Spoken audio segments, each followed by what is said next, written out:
शुक्लाम्बरधरं विष्णुं शशिवर्णं चतुर्भुजं प्रसन्नवदनं ध्याये सर्वविघ्नोपशान्तये।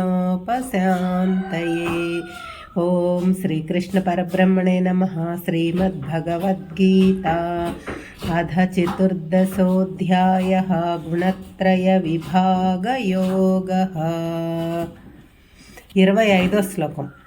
మానవమానయోస్తుల్యః తుల్యో మిత్రారిపక్షయోః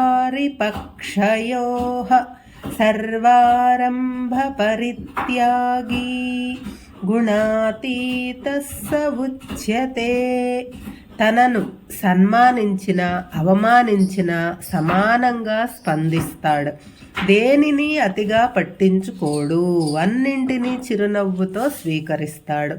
తన శత్రువుల పట్ల మిత్రుల పట్ల సమభావన కలిగి ఉంటాడు. ఇతడు అన్ని పనులు చేస్తాడు, కానీ నేను చేస్తున్నాను, ఇది నా వలననే జరుగుతూ ఉంది అన్న కర్తృత్వ భావనను వదిలిపెడతాడు.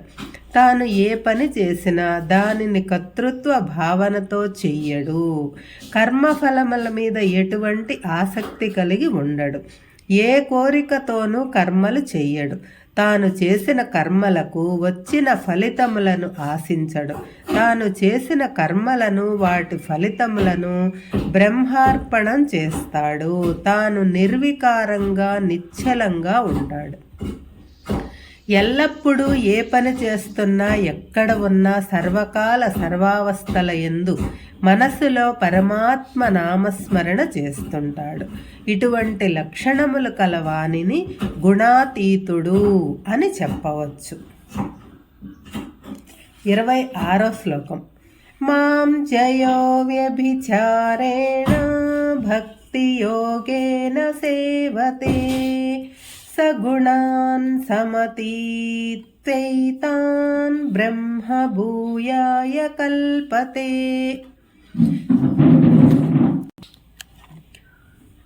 ఎవరైతే నన్ను అనన్యమైన అచంచలమైన భక్తితో సేవిస్తున్నాడో అతడు ఈ 3 గుణములను అవలీలగా దాటి పరబ్రహ్మను చేరుకోవటానికి అర్హుడవుతాడు. పైన గుణాతీతుని లక్షణముల గురించి చెప్పాడు. పై లక్షణములు మనకు రావాలంటే దానికి ముందు మనం ఒక పని చెయ్యాలి. అదే కృష్ణుని యందు అనన్య భక్తి, అచంచలమైన భక్తి, ఏకాగ్ర భక్తి కలిగి ఉండాలి. అప్పుడు పై లక్షణములు వాటంతట అవే అబ్బుతాయి. ఆ తరువాత పరబ్రహ్మను చేరుకోవటానికి మార్గం సుగమము అవుతుంది. ఇప్పటిదాకా మనం ఒక విషయాన్ని గురించి తెలుసుకున్నాము. పరమాత్మ ఆత్మస్వరూపుడుగా అన్ని జీవరాశుల్లో ఉన్నాడు. ఆత్మ ప్రాపంచిక విషయములతో కలిసి జీవాత్మగా మారింది. జీవాత్మ మరలా తన స్వస్వరూపమైన ఆత్మస్వరూపమును పొందాలంటే 3 గుణములు అనే తెర మనకు అడ్డుగా ఉంది. ఈ తెర తొలగిపోతేనే గాని ఆత్మ తన స్వస్వరూపమును సంతరించుకోదు. కాబట్టి గుణములు దాటటం ప్రతివాడికి అవసరం. గుణాలు దాటాలంటే అనన్య నిశ్చల ఏకాగ్ర భక్తి అవసరం. అందుకు అవసరమైనవి ఆత్మ విచారణ, ఇంద్రియ నిగ్రహము, మనోనిగ్రహము, అందరినీ సమానంగా చూడగలిగే సంయమనము. అందుకు సమతీత్య అనే పదం వాడారు. వైవిధంగా ప్రవర్తిస్తూ తనలో ఉన్న 3 గుణములను సమతీత్య అంటే చక్కగా దాటగలడు. అతడే పరమాత్మను చేరుకోగలడు అని బోధించాడు కృష్ణుడు. ఇక్కడ 2 పదాలు చెప్పారు. మాంచయో వ్యభిచారేణ భక్తి అంటే నా మీద చంచలమైన అనన్య భక్తి కలిగి ఉండు. నా మీద అంటే నా రూపము మీద అని అర్థం. రూపము అంటే సగుణ. ఆరాధన అంటే ముందుగా ఏదో ఒక మూర్తిని నీ ఇష్టదైవంగా భావించి ఆ మూర్తి మీద అచంచలమైన భక్తి విశ్వాసాలతో పూజించు. అప్పుడు నీలోని 3 గుణాలు మాయమైపోతాయి. అప్పుడు పరబ్రహ్మతత్వమును తెలుసుకోవచ్చు అని దీని అర్థం. కానీ సాధారణ మానవులు మొదటి స్థితిలోనే ఉండిపోతారు. రకరకాల విగ్రహాలను పూజిస్తారు. ఏ విగ్రహానికి హారతి ఇవ్వకపోతే ఎవరికి కోపం వస్తుందో అంటూ హారతులు నివేదనలు సమర్పించటంలో మునిగిపోతారు. కానీ భక్తి ఉండదు. ఒకవేళ భక్తి ఉన్నా అది రోజుకో దేవత మీద ఉంటుంది. గురువారం సాయిబాబా ఆలయం ముందు ఉన్న క్యూలు, శుక్రవారం అమ్మవారి ఆలయం ముందు, శనివారం వెంకటేశ్వర స్వామి ఆలయం ముందు కనిపిస్తారు. అంటే భక్తి రోజు రోజు మారుతూ ఉందన్నమాట. సర్వదేవతా నమస్కార కేశవం ప్రతిగచ్చతి అని అందరికీ తెలుసు, కానీ ఎవ్వరూ ఆచరించరు. అందుకే కృష్ణుడు కాస్తంత కటువుగా అవ్యభిచారేణ భక్తి అని అన్నాడు. భక్తిలో వ్యభిచారము ఉండకూడదు అని చెప్పారు. 27వ శ్లోకం. బ్రహ్మణో హి ప్రతిష్టాహం అమృతస్య వ్యయస్య శాశ్వతస్య చ ధర్మస్య సుఖస్థైకాంతికాస్య చ. ఓ అర్జున, నా మీద భక్తి అచంచలమైన భక్తి అంటే గుణములను దాటి పరబ్రహ్మను పొందుతారు అని ఎందుకు చెప్పానంటే, నాశరహితము, నిర్వికారము, శాశ్వతము, సచ్చిదానంద స్వరూపము అయిన ఆ బ్రహ్మము యొక్క స్వరూపము నేనే.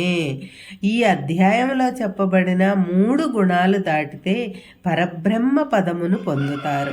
ఆ పరబ్రహ్మ పదము ఎటువంటిదంటే అమృతముతో సమానము. అంటే జనన మరణము లేనిది. అవ్యయము అంటే నాశనము లేనిది. అటువంటి వికారములు లేనిది. ఇంకా చెప్పాలంటే ఆ బ్రహ్మపదము శాశ్వతము, ధర్మబద్ధము, అత్యంత సుఖదాయము, బ్రహ్మానందమయము అయినది. 3 గుణాలు దాటితే ఇటువంటి బ్రహ్మపదము లభిస్తుంది. ఆ బ్రహ్మమే నేను అని కృష్ణుడు అర్జునుడికి బోధించాడు.